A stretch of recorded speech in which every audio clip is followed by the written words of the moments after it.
I did have a whole different show planned for tonight. We'll do it tomorrow. Things happen, you know, beat up, roll off. I'm trying to be a duck about this. I'm trying to be a Zen duck. Beat up, roll off. Just let it go.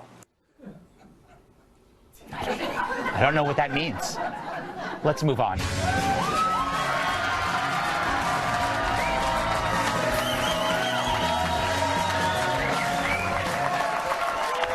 right. Thank you, America.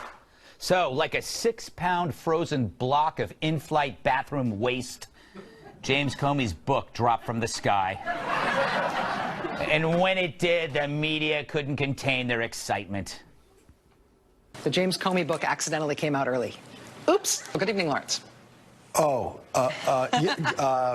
good evening, Rachel. I'm just reading the end because I want to see how the investigation turns out. So I'm just gonna. Breaking news, they can read. I kid. Now, no one sent me a book. Everyone else got one, and it made them feel so funny inside.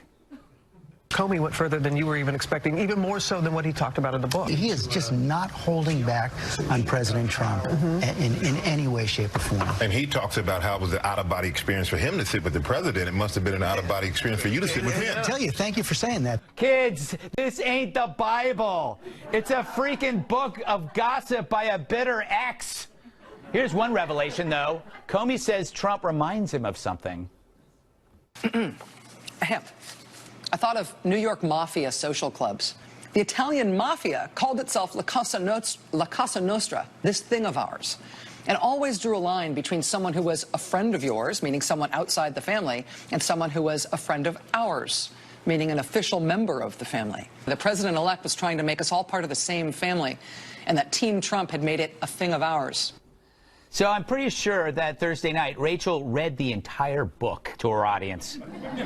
It was like a bedtime story for Communist Party cat ladies.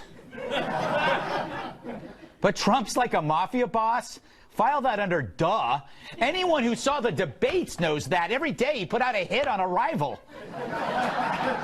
The fact is, he's a billionaire real estate developer in New York City. You think he never had to deal with actual mafia bosses? Why do you think he's the way he is now? Sorry, when America hears Comey whine that Trump is like a mafia boss, they go, no Sherlock. That's why we like him. Think about it. Who would you rather have dealing with the likes of North Korea or Putin? A guy who reminds you of this, or someone who reminds you of a grad school TA who reads poetry to his cat? Now, if I don't know that he does that. Okay. If I were Trump, when asked about being called a mob boss, I'd say I'm deeply flattered. Then I would hand out red hats that say mafia instead of MAGA. We had that made, by the way, $25 if you want it.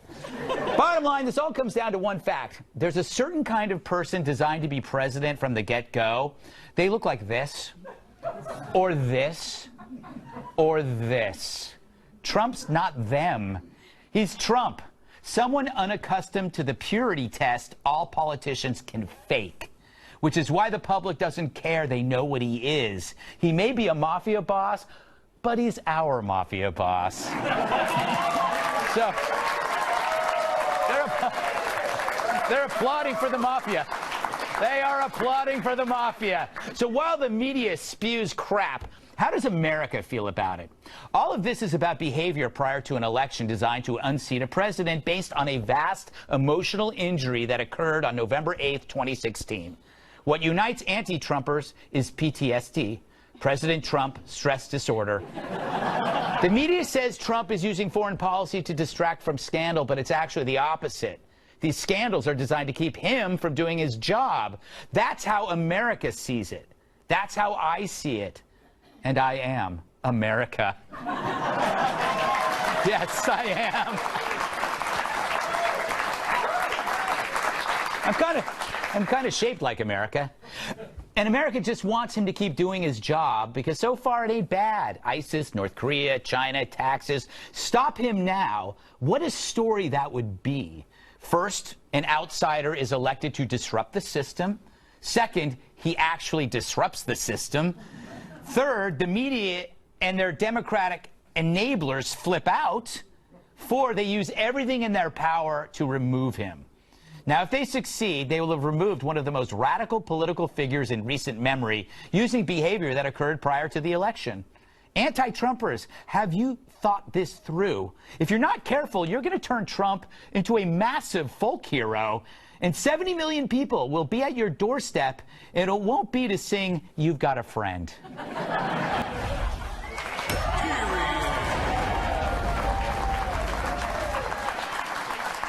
Let's welcome tonight's guest. Like my favorite butcher, Steve, she cuts through the bologna. Almost said something else. Author and TV host, Jedediah Bila. Like a well-oiled shopping cart, he'll have you rolling in the aisles. Actor, writer, comedian Jamie Lissow. Yes. She's got more baggage than a Samsonite salesman. National Review reporter Katherine Timpf. And he hates ceiling fans. That's true. Impact wrestler, my massive sidekick, Tyrus.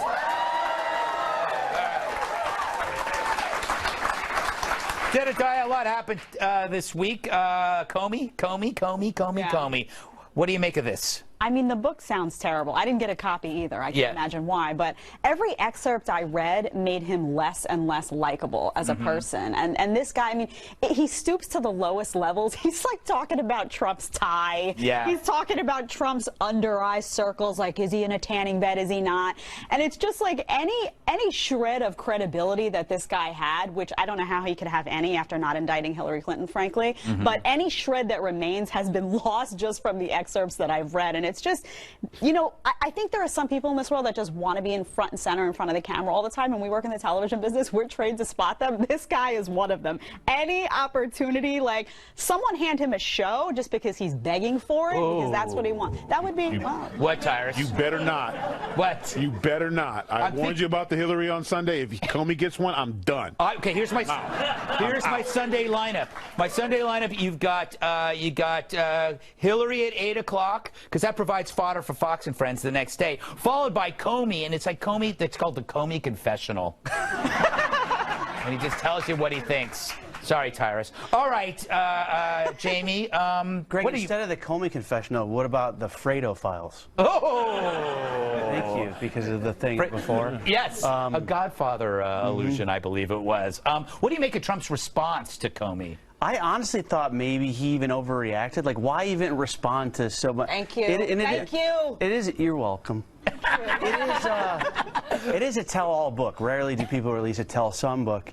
It's all of it. And I thought the whole thing about, I thought Trump should have almost just let it roll off his shoulders, especially the thing about, you know, the story that was in there about the Russia and the prostitutes and the peeing. I thought Trump should have at least made an excuse and just said, it's not what everyone thinks. It's just, I just don't speak fluent Russian. They completely misunderstand me. You know, I walked in, I was like, what are you guys doing? I said, there's a leak in the sink. That would have worked. Right? I said to get 3 hot plumbers, not 3 hot prostitutes. It's one idea. That is very good. Kat, what do you make of this, of the Comey book? There is nothing wrong with reading poetry to your cat, Greg. First of all. That's what you got from this? That's what I just got from your monologue. You seems like you're insulting one of my favorite pastimes. That was actually put in there, directed to insult you. I thought so. Yes. But no, I agree with Jedediah. He made comments about the tiny hands. Yes. Are we done with the tiny hands yet? That's like the biggest hack joke in the world. Yes. I'm surprised like the next sentence wasn't, why didn't the chicken cross the road? That's how hack that it was. It's like, you're not Regina George. You are a former FBI director. You can act like a grown-up. Yes. And he wants to be Regina George. He wants to be Regina George. Who's Regina George? Mean Girls. Well, I did not know that. I'm so glad you asked, Greg. Everything. I was nodding, just pretending I knew who it was. I thought it was like, Because I was afraid the camera was on me, too. I thought it was a historical political figure. It is. Yes, it is. It is. I'm so embarrassed. Tyrus, what do you make of the whole thing? What's wrong with having a mafia boss as a president? Well, as long as your name isn't Fredo, not too bad. The whole thing, here's the thing. Obviously, from the day they met, Trump and Comey did not like each other. Yeah. It was not a match made in heaven, and he felt he was fired by someone who was inferior to him, so that's where the anger comes from. But I'm willing to suggest, if we actually got our hands on the book that wasn't cut and pasted, by the liberal media, that it might be a better read. I think they're doing a disservice. I haven't seen the book, but they're taking pieces out and forming it for their own thing. I think they're making him. They're doing a horrible disservice to Comey. Yeah. Because you haven't read the book. I haven't read. I'm not saying he's obviously bitter. Listen, if I got fired by, say, a guy smaller than me that I could beat up or whatever, I might, when my book comes out, say some terrible things about, like, his animal choices that aren't real, or his, that he footstools around the office that I trip over all the time. I might have some issues with some things, which I get. I understand that. We've all been fired, and no, I've never said when after I got fired, well, that was a really wonderful place, and I was really glad to be there. Yeah. Sorry they fired me. You know what I'm saying? So I feel like this is more the media, like, oh, let's take this one thing and let's say this and let's say this. Yes. I'll wait till I'll actually read the book, and I'll I would totally buy that, except that when you watch him in the interviews, he's insufferable. Yes, he is. It's like a pity party for Comey Everything it's is like confliction. It's, oh my God, I didn't know what to do when he started talking about his wife. It's like, shut up, you're an adult. No, he obviously hates Donald Trump. Yeah. And that's the question that Papadopoulos should have asked him. Do you hate Donald Trump? Yeah. Tell the truth. He got under your skin, and you couldn't believe that what he thought, being an elitist, this guy could fire me, and that's really what it's all about. I don't hate anyone. Some sort of Which means I just want to be a good person. I just want to do the right thing. We got to move on because we have so much good stuff in this show. It'll make your head explode. Not that I want to see that, because that would be gory and disgusting. All right, what did we learn from Mark Zuckerberg's appearance at a Senate hearing? For starters, how to ask really stupid questions.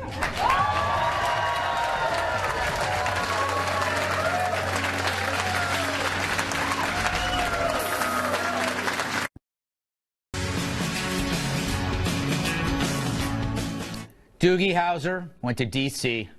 It's true. Mark Zuckerberg went to the Capitol, where he met creatures old enough to ride woolly mammoths on the frozen tundra of Siberia. This wasn't a hearing. It was a hard of hearing. It was tough watching Zuck explain how the internet works to people who mistake iPads for cutting boards. But how they pronounce chocolate. I love a certain kind of chocolate. Chocolate. I like chocolate. He does. I'm scared of him. This strange meeting between two different worlds kind of reminds me of a movie. He came from somewhere far away. Our planet had never seen anything like him. Seeking friendship, he spoke a language that befuddled our greatest leaders. I would differentiate between ISPs, so there might be areas where there needs to be more regulation in one and less in the other. And it confused them, forcing them to ask ridiculous questions. Who's going to protect us from Facebook? Is Twitter the same as what you did? Can you define hate speech? Is Facebook a financial institution? What was Face Smash, and is it still up and running? He answered them in a language only he and his fellow aliens understood. I will have my team follow up with you, have my team follow up, my team. This spring, witness the incredible story of a being from another galaxy, being probed and tortured by human stupidity. Nude man on a unicorn juggling flamethrowers while filing his taxes presents Mark Zuckerberg, Lindsey Graham, and Carl Weathers as Dylan. Dylan, son of a bitch. MZ, the Mark Zuckerberg. Well done. All right. I I felt bad for the guy because no one got him. But it's not really about age. It's about knowledge, which this crowd lacked. If that hearing was not an argument against regulation and for term limits in small government, I don't know what is. And if Zuckerberg is 10% the genius that we think he is, he better have left that meeting a full-on libertarian. Yep. Anyway, Zuck did okay. He wore a suit, finally. I'm so proud of him. And I think it's his first. Is your nephew graduating from high school? Younger sister having her first communion? Or maybe you're going to Nana's funeral? Then you need the Zuck. The Zuck. It's the first suit for guys who've never worn a suit before. Designed specifically to make you look like a big boy on your big day. Like that first day at work. Hey, what's going on, guys? Hey, nice suit. Oh, thanks. It's the Zuck. The Zuck! Or that all-important first fancy date. It's a chilly night out. You want my jacket? Nah, I'm good. But it's the Zuck. The Zuck! Or even your first court appearance. I think you need to plead guilty. But it wasn't even my weed. Guys wearing that go to jail. Even in the Zuck? The Zuck! And the Zuck looks great at widely covered congressional testimonies. Order now and we'll throw in a free booster seat. The Zuck. Your mom will hate the way you look. We guarantee it. The Zuck!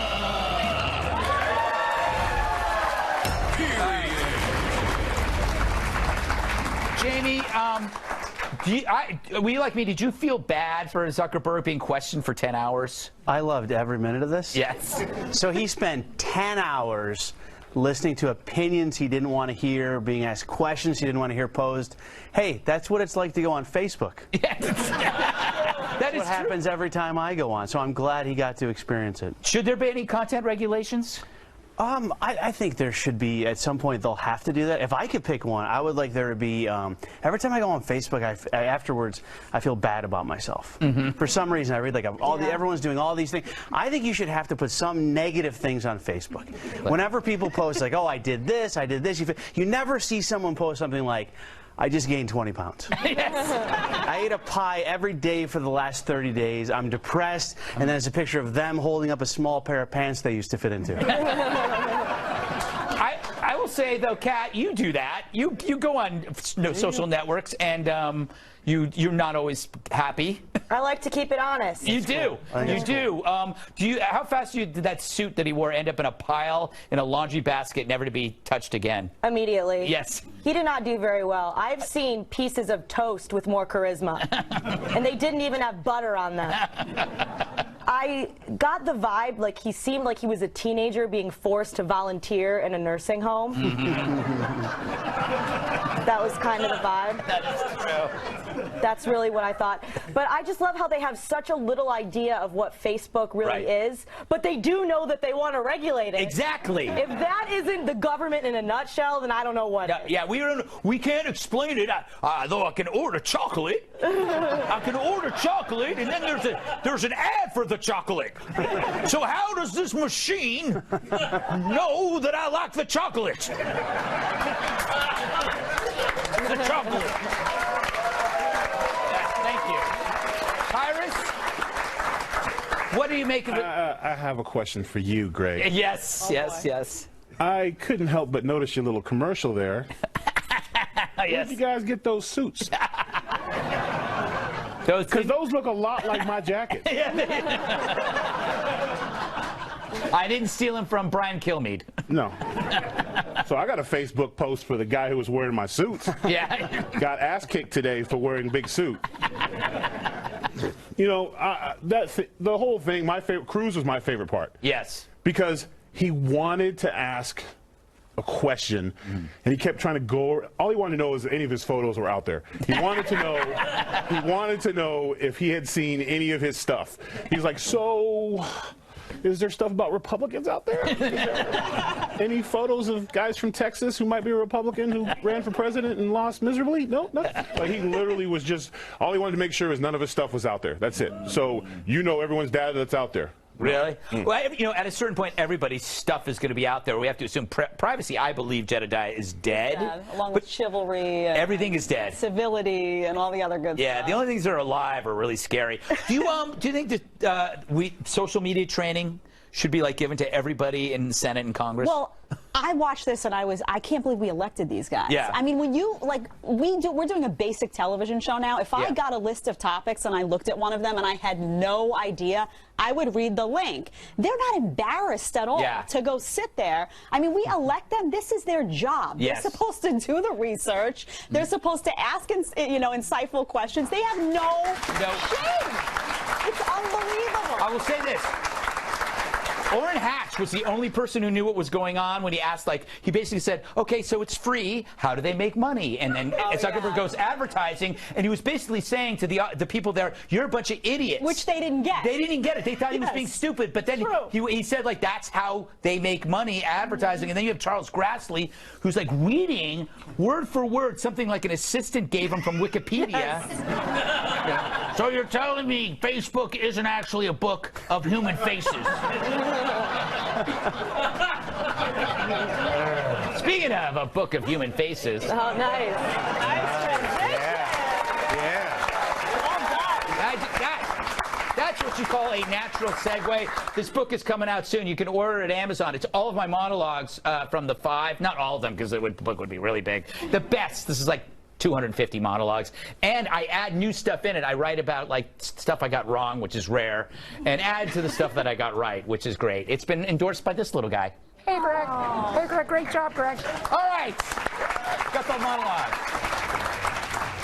He thinks dope is dope. So why John Boehner pro-pot after being against it for decades? We report. You get the munchies.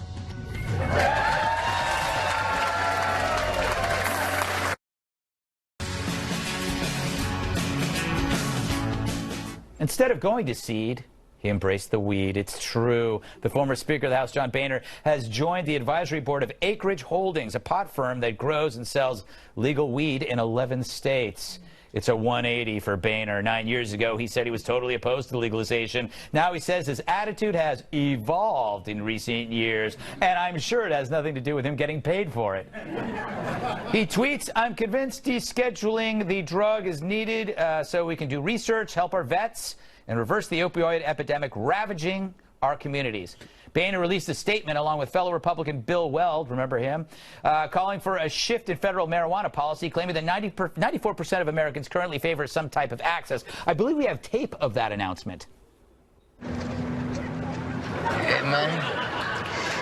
Am I driving okay?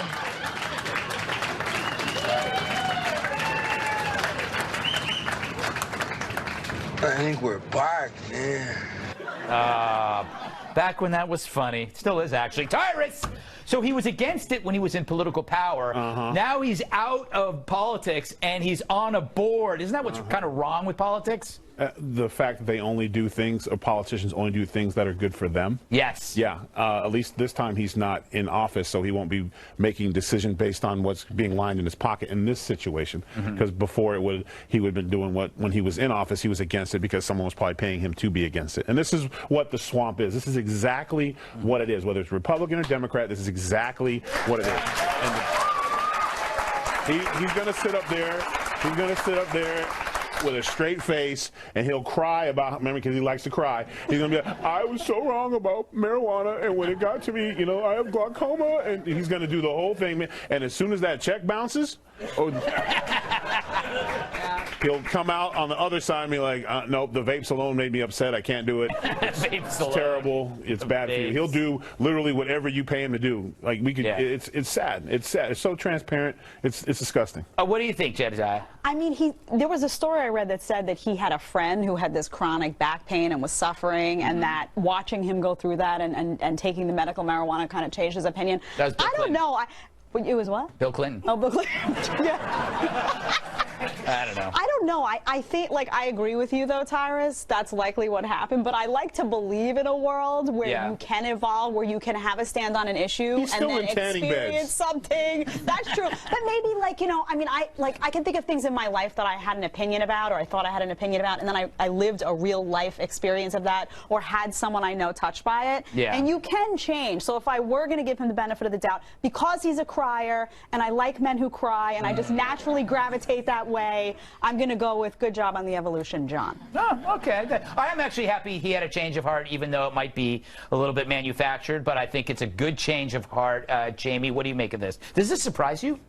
It does, but first of all, I think it's suspicious that his name is spelled B-O-E-H-N-E-R and it's pronounced Boehner. Yes.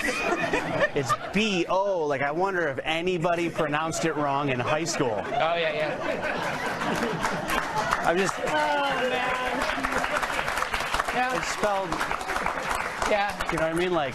Boehner. They had to do a massive like PR campaign in his neighborhood with signs. No, it's pronounced this way. Yeah, but I think it's obviously good. There's so much research now showing that there's a lot of good to be done. Marijuana does a lot of good. It's for, you know, chronic back pain, as mentioned, like arthritis, or if like you have to go to your kid's violin recital. All of these are good reasons to legalize it. Kat, what are you happy he's changed his mind? Yes, although I think that just because he's changed his mind doesn't mean he's changed as a dude. I bet you he still calls it the pot. I agree with Tyrus though, but I think it's really sad that I bet you he actually kind of always supported legalization in some sense, but he felt like he couldn't come out in support of it while he was in a leadership position in the Republican Party. Yes. And I think that that's really sad because the Republican Party is supposed to be about freedom, and there's no reason to be criminalizing an individual, an adult, for what they want to put in their own body. So I think it's really sad that he had to wait to do this, but I think that he's absolutely right. Yeah, no, it's true. It's true. Maybe he was worried about his constituents who could refer to it as the evil hippie jazz cigarettes. The devil's grass. It's, you know what? 10 years of watching Dragnet, you know, it'll poison your brain. I watched Dragnet. I thought everything was evil. Like, remember the episode where the guy was eating paint? You remember that? No. Maybe I made that up. But you know what the thing? Like, if I was working on the Pot Council, this is what I would do. I would turn marijuana into something so mundane that it's as boring as alcohol. Like, you know, in the 1960s, they had the town drunk and it was funny in TV shows. They don't have that anymore because it was no longer funny. So you have to make pot as boring as alcohol, and then you have to treat it like a reward. Like, you don't have a martini in the morning. You have it after work. You don't? No. No. That's why you haven't made it yet, Jamie. That changes everything. No, but waking and baking, no, you can't be successful if you're high in the morning. But treat it like you work, you come home, and you have, you know, something. Although I can't do it. It makes me crazy. Makes me crazy. It's not the weed. Not the weed? No. I'll tell you what. I'll give him a break if he smokes. Okay. If I see him toke up, I'll be like, all right, man, you're cool. Actually, I'm with you. Me if yeah, he'd be like, crying and the smoke. Oh God, forget about it. I don't know. I don't know. I don't know. So let's move on. When I don't know, we move on. All right, can robot warriors save the world? Will they help us or will they eat us? Or both?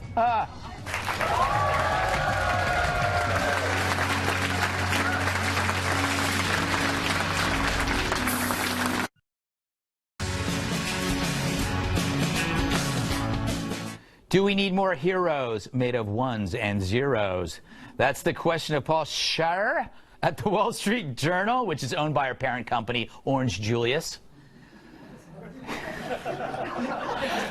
The writer notes that a robot army is fast becoming reality, as more than 16 countries already possess armed drones. And now there's plenty of unmanned weapons in development around the world, including Russia's Uran-9, which is a robot tank, the U.S. Sea Hunter, which is a surface ship designed for anti-sub warfare, the long-range anti-ship missile, once it goes airborne, it hunts on its own, recon drones, which once weaponized could be devastatingly effective, and, of course, these killer mini-bots, which are still in development in my basement. Can you please put the microphone in my hand?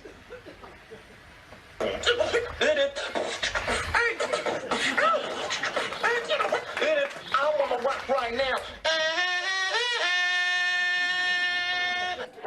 I won't make it. Kat, are you for or against the development of a robot army? I'm for it. Great. Yes, because in the future we won't really have armies so much as just a country's robots fighting another country's robots. Right. And I think that's great because there will be less human carnage, and also wars will have rain delays.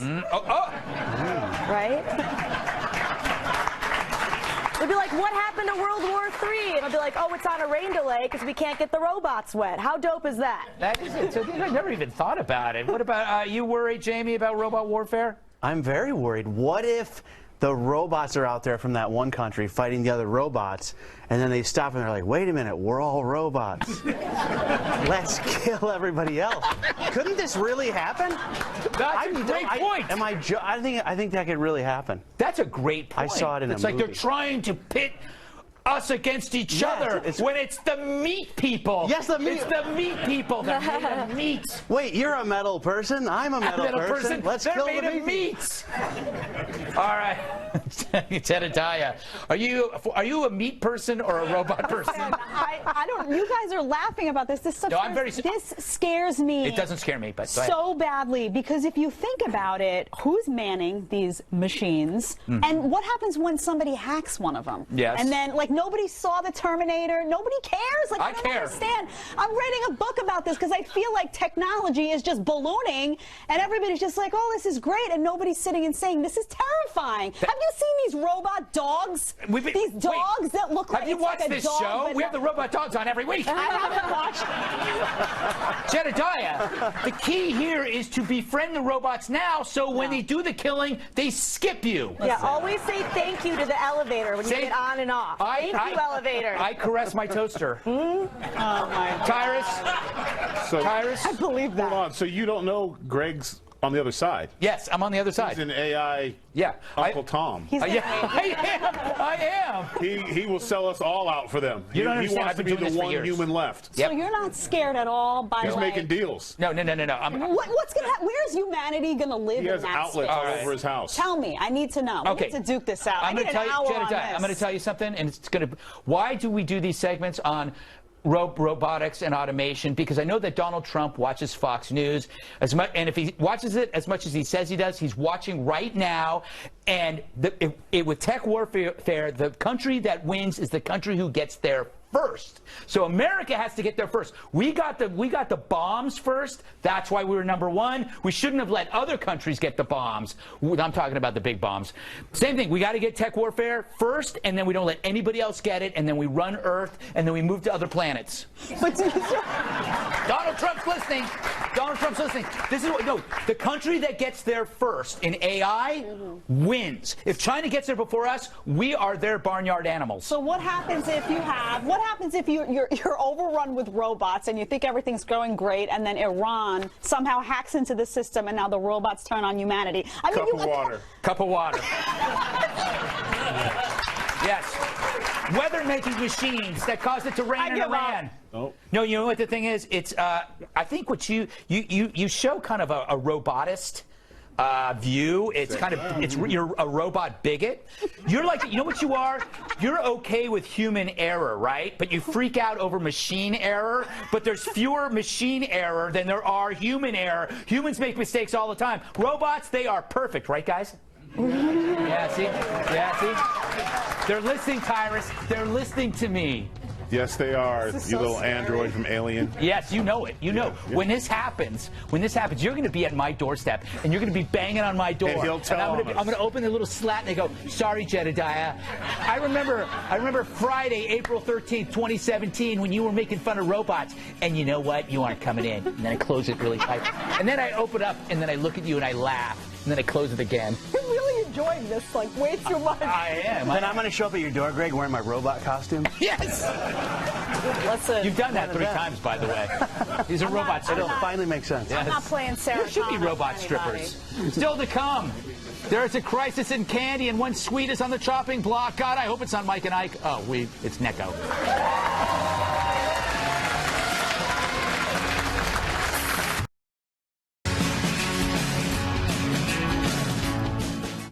It's no longer safe for our tasty, precious waif. I speak of the legendary Necco wafers, a candy, or so they say, that has been an American classic since before the Civil War. Some love them, others hate them. The New England Confectionery Company makes them and says they will have to shut down soon if a buyer doesn't come along to save their business. Since they made that announcement, sales have begun to surge. I wonder who could be buying up all that candy.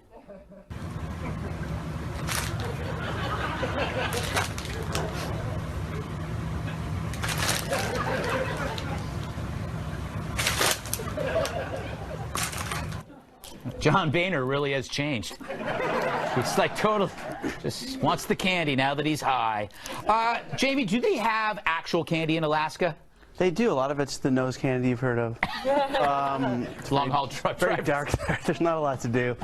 You know what's weird about Necco? Did you know, I Googled this, did you know Necco wafers were made in 1847? Mm-hmm. Do you know it was invented in 1848? What? Flavor. They just missed it. The only reason to have Necco wafers is it's the perfect thing to hand out on Halloween if you want your house to be vandalized. They're disgusting. I'm happy to see them go. This might be a generational thing, and since Tyrus, you're my age. No, I'm not. Would you ever run into Neccos in your Halloween heyday? No, Greg. We didn't celebrate Halloween in my house. People with masks got shot at, so and arrested. So it really wasn't a big thing in my neighborhood to put a mask on and go knock on the door. It really didn't it didn't run well. It wasn't until I got to college and I was like, that's Halloween? Oh my God. No wonder I killed 4 ghosts in October. Actually, Greg, I had a plan to say, they make the Valentine's candies too. He's laughing because it's kind of raised. Whatever. But if they would just stop being so sweet with the Halloween, with the Valentine's Day stuff, because we live in a divided country. Have some rude Valentine's candy like, is this going to work? Yeah. That's good. I'm seeing other people. They need to have, you know what I'm saying? I faked it. Like, they need to have stuff to where the stuff, that reflects the division in our country. Divisive candy. Yeah, I have a tape. Yeah, I have a tape. I have a tape. I have a Russian tape. Yep. I don't know what the flavor of that wafer is. But yeah. Kat, how do you feel? Do you have strong feelings about this, that Necco could go away? I think that they probably will go away, Greg. Oh, my God. And want to know why? Why? Because they're not good. Oh, how dare you? Why are people feeling nostalgic for things that aren't good? I get the history. I get that it's from the 1840s. But you know what else is from the 1840s, Greg?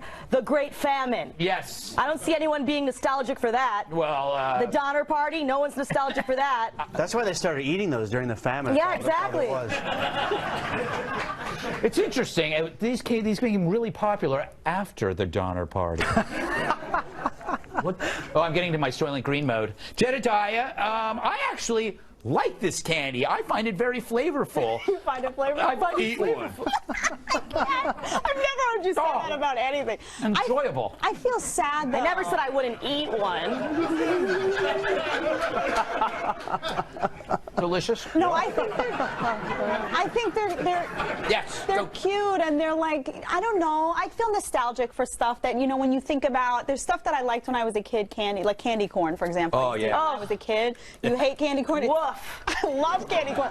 But even if if somebody said that was going to go out of business, I would feel nostalgic for my childhood and for, I don't know, the little hearts when you were in middle school and somebody gave you the little, kiss me, you were all like, you were getting those, huh? Well, that's good for you. Yeah. You know what you're talking about? You're talking about the illusion of nostalgia. The fact that everything seems so awesome when you were a kid, but it actually sucked. I grew up in the 70s. Yeah. We had 3 TV channels. I had to ride my bike in El Camino Royale. There was litter everywhere. People don't remember this. You could litter in the 70s until the crying Native American commercial started. But you could litter everywhere. You would go. People would pull tab caps off their cans. They drink. They throw their cans out the window. There'd be bags, McDonald's bags everywhere because people littered. Then you'd come home. You'd have a television that's this big, and you'd have to fiddle around with your dad's coat hanger, and then just so you could get a rerun at Gilligan's Island that you've already seen. Things were terrible in the 70s, but I love it. I remember watching football, and it was the gray team versus the gray team. Yes. And you could not tell who was winning because there were no colors to differentiate. But do you know what this is? It also reminds me, this is when I was a kid, kids like to play games, and atheists, they love to play like doctor. But when you were a Catholic, you played communion. Oh. And this is, we always do that. I'm not kidding. No, it's true. I'm not kidding. How are you nostalgic for that? All that's beautiful stuff you just talked about, and then you've got like a robot fetish. Like, how does that exist? Because the robots know what's next. Because I don't. Final thoughts coming your way.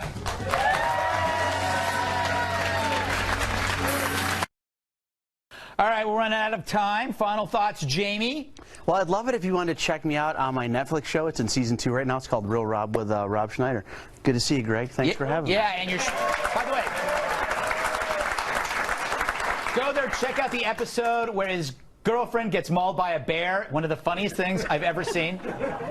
Tyrus? So sick. I got a movie, SuperCon, coming out in 2 weeks, April 27th. I got a red carpet for that, and it's my first big comedy. It's with John Malkovich, Mike Epps. I'm going. Yeah, I better be invited. Jedediah, Jamie, Kat, Tyrus, thank you. Studio audience. I'm Greg Gutfeld. I love you, America.